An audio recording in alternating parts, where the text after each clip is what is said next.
እዞም ቦርድታት እዚኦም ትሪእዎም ዘለኹም ሓደ ብሓደ ክትዕዘኩም እየ ነዚኦም ከይፈለጥካ ቲዮሪ ክትሓልፍ ኣይትኽእልን ኢኻ መኪና ክዝውር ኣይትኽእልን ኢኻ ኣዝዮም ኣገደስቲ ስለ ዝኾኑ ንኣብነት መኪና እንዳዘወርካ ካብዚኦም ሓደ ቦርድ ቅድሚኻ ምስ ፀንሓካ እንታይ ይብለካ ከም ዘሎ ክትፈልጥ ክትክእል ኣለካ ማለት እዩ ምክንያቱ ዝኾነ መፅኡ ክሕብረካ ስለ ዘይክእል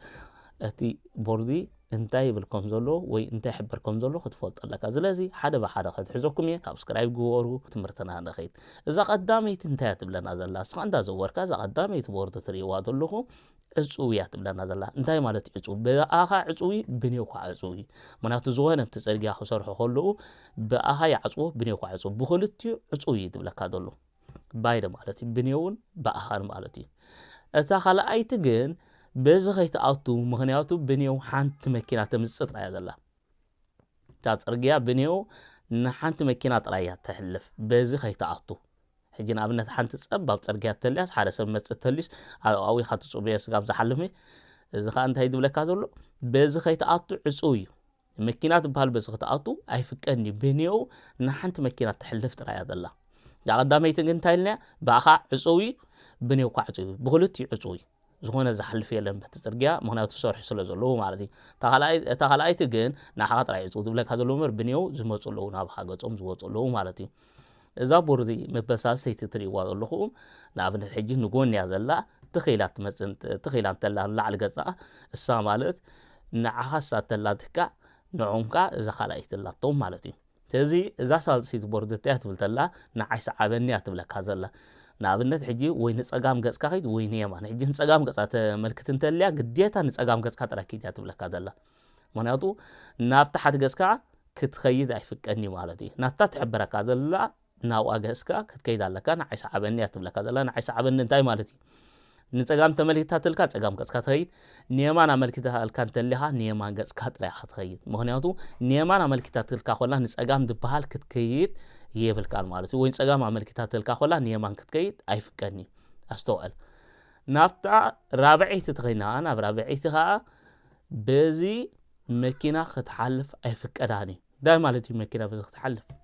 ካብ ክልተ እግረን መካይን ሞቶር እዛ መኪና እዚኣ በዚ ክትሓልፍ ኣይፍቀዳኒ ካብ ክልተ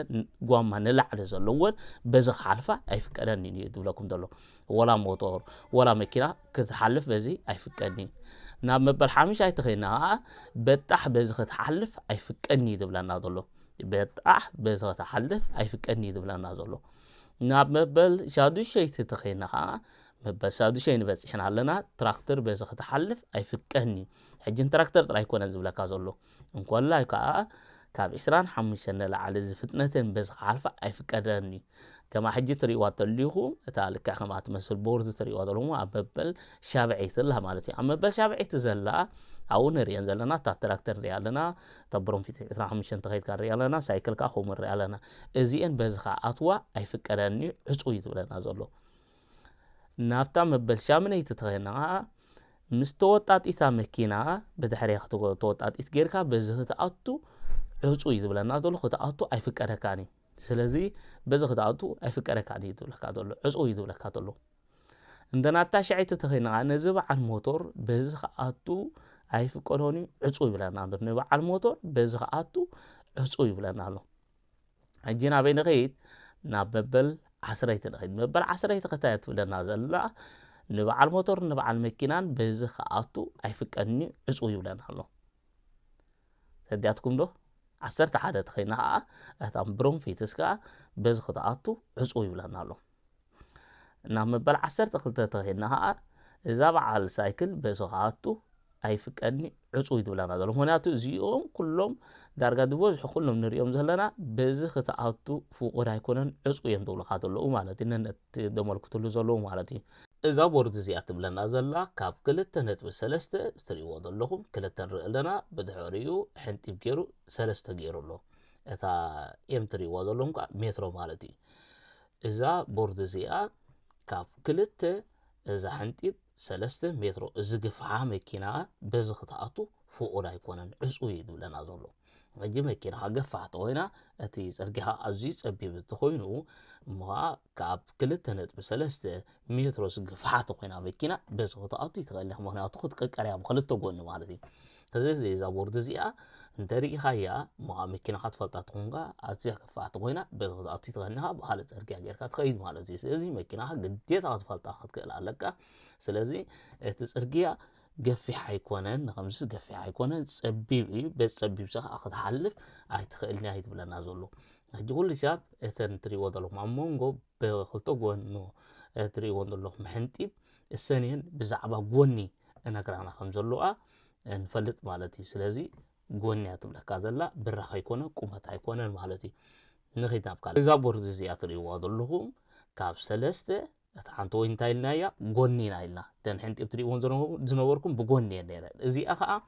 ብዛዕባ ብራኽ እያ ትነግረና ዘላ ብዛዕባ ብራኽ ብልዕሊኻ ቢንቶ ተልዩ ወይ ከዓ ዝኾነ በሪኽ ነገር ተልዩ ብኡ ብታሕትኻ ትሓልፍ ተሊኻ ካብ 3.1 ወይ ካብ 3 እዛ ሕንጢብ ንሪኣ ዘለና 1 ሜትሮ እዚ ብራኽ ናታ በዚ ክትሓልፍ ኣይትኽእልኒ ኢኻ እውን ላዕሊ ብራኽ ትኾይና በዚ ክትሓልፍ ኣይትኽእልኒ ኢኻ ተዓንቶ ወይ ግፍሒልና እያ እዚኣ ከዓ ብራኽ ማለት እዩ ስለዚ ኣስተውዕሉ ጂ ናብዚኣ ኸ ንኸይድ እዚኣ ቦርድ እዚኣ ከዓ ትሪእዋ ዘለኹ ዕፁው እየን ትብለና እተን ከበብቲ እዚአን ዕፁው እዩ ዝብለካ ዘሎ ካብቲ ዝብለካ ዘሎ ካብኡን ላዕሊ ትኾይኑ እቲ ናትካ ወይ ብራኽ ወይ ግፍሒ ወይ ንውሕ ትኾይኑ ቦታቱ ይኽእልኒ እዚኣ ቦርድ እዚኣ ትብለና ዘላ ከዓ ካብ 10 ሜትሮ እዚ ንውሓ መኪና ካብ ዳሕረዋይ ስፖንዳስ ካብ ቅድሚት ዘሎ ንውሒ ትበሃል ካብ 10 ሜትሮ ንዋሕቲ ኮይና እታ መኪናኻ ማለት ራእይዎ ኣብ ትሕቲ 10 ዘሎ ብዛዕባ ንውሒ ድብለና ዘሎ ሕጂ ንከምዚ ብስእሊ ክትሪኦ ከለኻ ጎኒ ድብለካ ዘሎ ከይመስለካ ብዛዕባ ንውሒ ተዓንቶ እተን ክልተ ሕንጢብ ኣሪእናኩም ማለት እዩ ብዛዕባ ጎኒ ብዛዕባ በራኽ ሪእኩም እዚኣ ከዓ ብዛዕባ ንውሒ ካብ ዳሕረዋይ ጓማ ስጋብ ቀዳማይ ዘሎ ጓማ ካብ ጫፍ ኣፋ ማለት እዩ ካብ ድሕሪት ዘሎ ማዓኮራ ንውሒ ትበሃል ካብ 10 ሜትሮ ላዕሊ ንዋሕቲ ኮይና መኪናኻ ብኡ ተኣቱ ትኽእልኒ ኢኻ ገለገለ ፀቢብ ጎደና ኣሎ ብኡ ክትኣቱ ኣይፍቀዳኒ ማለት እዩ ስለዚ ዕፁው እዩ ትብለካ ዘሎ መኪናኻ ካብ 10 ንላዕሊ ትኾይና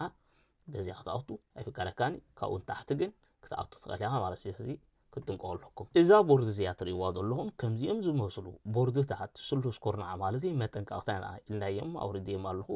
ኣብ ቅድሚ ዘለዉ ረኣይዎም እዛ ቦርድ እዚኣ ትብለና ዘላ ከዓ ሓደገኛ መስቀላዊ መገዲ እንታይ ማለት እዩ ሓደገኛ መስቀላዊ ኮለጌና ኣብኡ ከይበፅሓ ከለኻ እዩ ዘጠንቀቐካ ዘሎ ኣብቲ ጉዳይ ከይበፅሓኻ ከለኻ ኣብ ቅድሚኻ ፅርግያ ኣሎ መስቀላዊ ዘይተሓገገ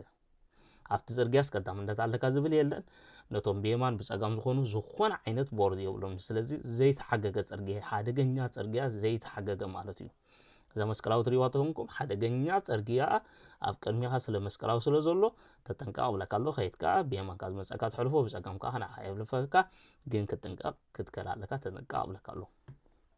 እዛ ቦርድ እዚኣ ትብለና ዘላ ከዓ እዞም ስሉስ ኩርናዕ እንታይ እዮም ትብለና ዘሎ የጠንቅቑና እዮም ዘለዎ ኣብቲ ጉዳይ ከይበፅሓኻ ከለኻ የጠንቅቑና እዮም ዘሎ እዚኣ ከዓ እንታይ ትብለና ኣላ እቲ ፅርግያ ዚግዛግ እዩ ቅድም ንየማን ኢኻ ክትዕፀፍ ብድሕሪኡ ኻ ንፀጋም እዩ እቲ ፅርግያስ ቅድም ንየማን ድሕሪኡ ኻ ንፀጋም ማለት እዩ ቅድም ንየማን ድሕሪኡ ንፀጋም ስለዚ ከምቲ ብስእሊ ትሪእዎ ዘለኹም ኣብቲ ውሽጢ ስእሊ ዘሎ ልክዕ ከምኡ ስለ ዝኾነ እቲ ፅርግያ ተጠንቀቐኒ ሄድካ ትመፅእ ተሊኻ እሞ ከዓ እቲ ፅርግያ ኣብ ቅድሚኻ ዘሎ ዚግዛግ ተኮይኑ ክትፀድፍ ስለ ትኽእል ክትጥንቀቕ ኣለካ ፍጥነትካ ትቐንስ ማለት እዩ ከም ዘሎ ከምዘይበልካ እቲ ፅርግያ ይሕብረካ ኣሎ ሕጂ እዛ ቦርድ እዚኣ እንታይ ትብለካ ዘላ ዋላ ፈተና ከምዝኣልኩም እዩ ቅድም ናበይ ገፅካ ክትጥወ ተይልካ ልክዕ ንየማን ገፅካ ከቐድም ትጥወ ድሕሪኡ ንፀጋም ማለት እዩ ንኸይድ ናብ ካልእና እዛ ቦርድ እዚኣ ትብለና ዘላ ከዓ ምዕሻግ ክልኩል እዩ ትብለና ዘሎ ሕጂ እዛ ቦርድ እዚኣ ኣብ ማእኸላ ሓንቲ ዝተሓንጠጠት እያ ዘላ